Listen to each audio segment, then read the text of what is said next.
यी कुरा सधैँ गोप्य राख्नुहोस्, यी कुरा सधैँ लुकाएर राख्नुहोस्, यी कुरा कसैलाई नभन्नुहोस् है।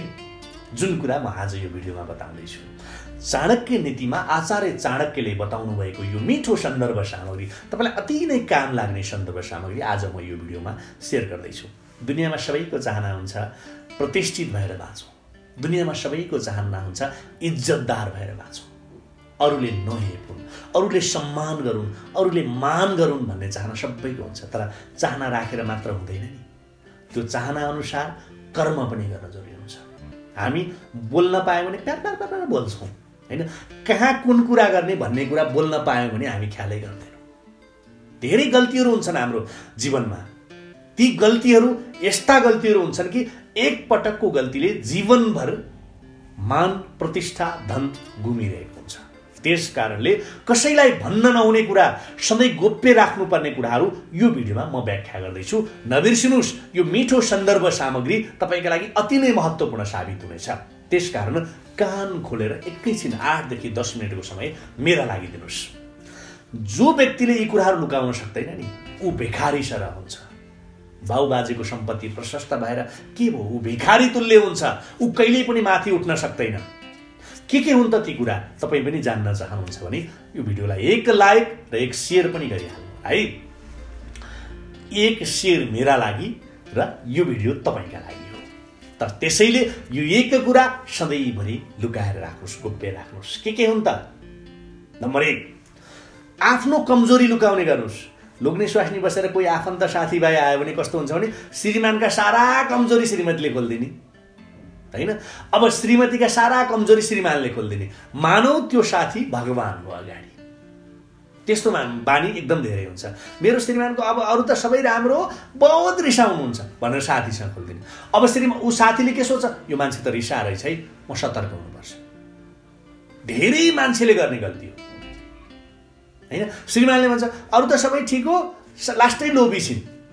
अब के हुन्छ, साथीको श्रीमानले सोच्छिन् यो लोभीसँग बस्नुपर्छ। यो सामान्य मैले व्यवहारिक कुरा गरेँ। हरेक व्यक्तिमा एउटा न एउटा कमजोरी त भइहाल्छ। कमजोरी नभएको मान्छे त हुँदैन। चन्द्रमामा पनि दाग छ, मान्छेमा किन नहोस्। तर तपाईँले बिर्सन नहुने कुरा, आफ्नो कमजोरी कसैलाई सेयर नगर्नुहोस्। कोही मान्छेसँग हिजो भेटघाट भएर, हिजो चिन्जान भएर आज कहीँ खाना खान गयो, खाजा खान गयो, अथवा घरमा बसेर यसो रमाइलो गरौँ भन्यो, उसँग सारा कुरा खोल्ने बानी हुन्छ। कृपया यो कहिल्यै पनि नगर्नुहोस्। आफ्नो कमजोरी घर बाहिरको कसैले पनि थाहा नहोस्, कहिल्यै पनि उजागर नगर्नुहोस्। यो कुरा लुकाएर राख्नुहोस्। अरूको सामुन्ने आफ्नो कमजोरी सेयर गर्दा दुनियाँको अगाडि त तपाईँ कमजोर बन्नुभयो। तपाईँलाई के थाहा, आज जसलाई आफ्नो कमजोरी सेयर गर्दै हुनुहुन्छ, भोलि उसैले तपाईँको कमजोरीलाई भर्याङ बनाएर ऊ उठ्न सक्छ, ऊ माथि पुग्न सक्छ र तपाईँलाई गिराउन सक्छ। होसियार। त्यसकारण कहिल्यै पनि आफ्नो कमजोरी कसैलाई पनि सेयर नगर्नुहोस्। नम्बर 2, आफ्नी स्त्रीको, आफ्नी प्रेमिका अथवा आफ्नी स्वास्नीको बडप्पन कहिल्यै पनि सेयर नगर्नुहोस्। तपाईँले तपाईँको सानो भाइ वा अरू घर बाहिरका सदस्यसँग आफ्नो श्रीमतीको बारेमा, मेरो श्रीमती यस्ती छ, मेरो श्रीमती यति राम्री छ, उसको फिगर यति सुन्दर छ, यस्तो मिलेको बनावट छ, श्रीमतीको बडप्पन हुन्छ नि, श्रीमतीको राम्रो कुरा हुन्छ नि, त्यो विषयमा पनि कहिल्यै पनि घर बाहिर सेयर नगर्नुहोस्। राम्री श्रीमतीको सुन्दरताको चर्चा गर्नु भनेको चन्दनको रुखमा बेरिएको सर्प जस्तै हो। के हो? चन्दनको रुखमा बेरिएको सर्प जस्तै हो, जति बेला जहिले पनि डस्न सक्छ।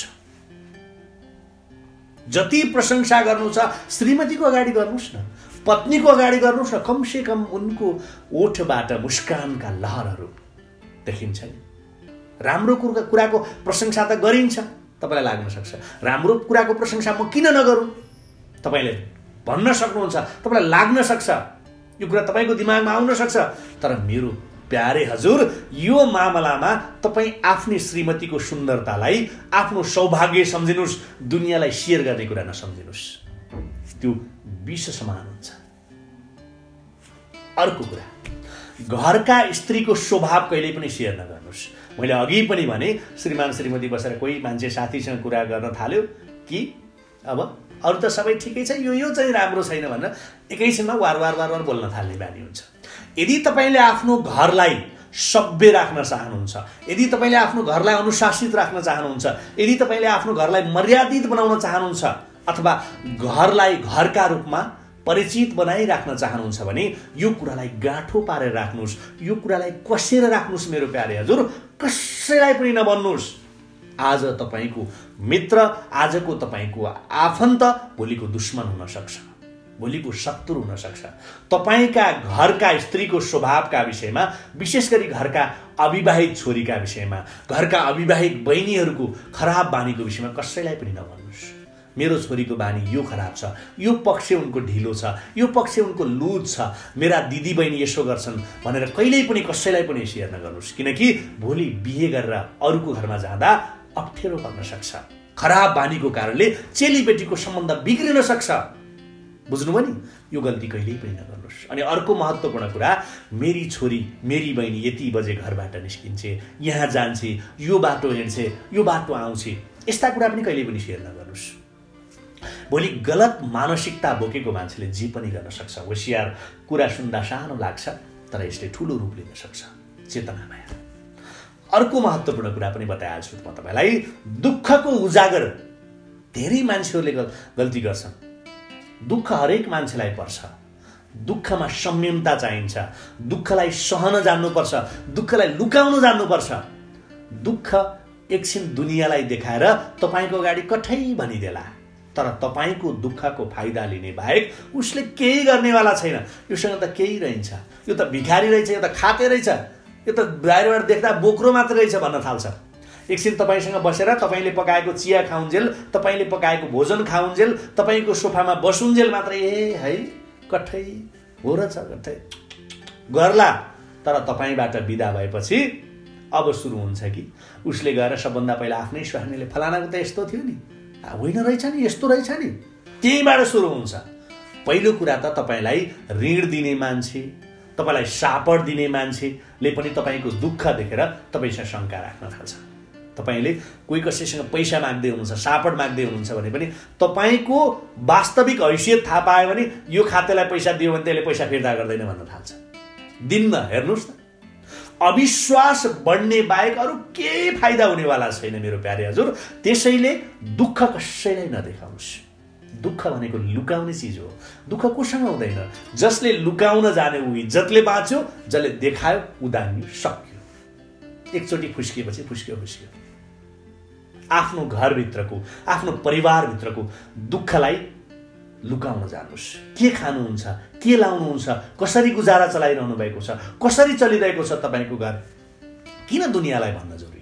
यो नितान्त तपाईँको घरभित्रको कुरा हो। घरभित्रको कुरालाई घरभित्रै सीमित राख्नुहोस्। अर्को महत्त्वपूर्ण कुरा, कमाई। धन भनेको यस्तो चिज हो जुन लुकाएर राखेकै राम्रो हुन्छ। बिना कारण, बिना मतलब धन खर्च गर्नु हुँदैन। मौकामा हिरा फोर्नु, बेमौकामा कौडी नफोर्नु। परेको बेला दिल खोलेर खर्च गर्न र अरू बेला गाँठो कसेर राख्न जान्नुपर्छ। धन भन्ने कुरा, तपाईँको कमाई कति छ, तपाईँको बैंकमा, तपाईँको खातामा कति पैसा छ, तपाईँको कति सुनचाँदी छ, कति लकरमा लाएर राख्नु भएको छ, कति दराजमा राख्नु भएको छ, यस्ता कुरा किन सेयर गर्नु? यहाँसम्म कि घरका प्रमुख सदस्य बाहेकका सदस्यमा पनि यो कुरा सेयर नगरेको राम्रो। थोरै कमाए पनि तपाईँकै हो, धेरै कमाए पनि तपाईँकै हो, किन भन्नु पर्यो? लुकाएर राख्न जान्नुहोस्। यो सेयर गर्ने बानीले तपाईँलाई कहिल्यै कतैबाट पनि फाइदा गर्दैन।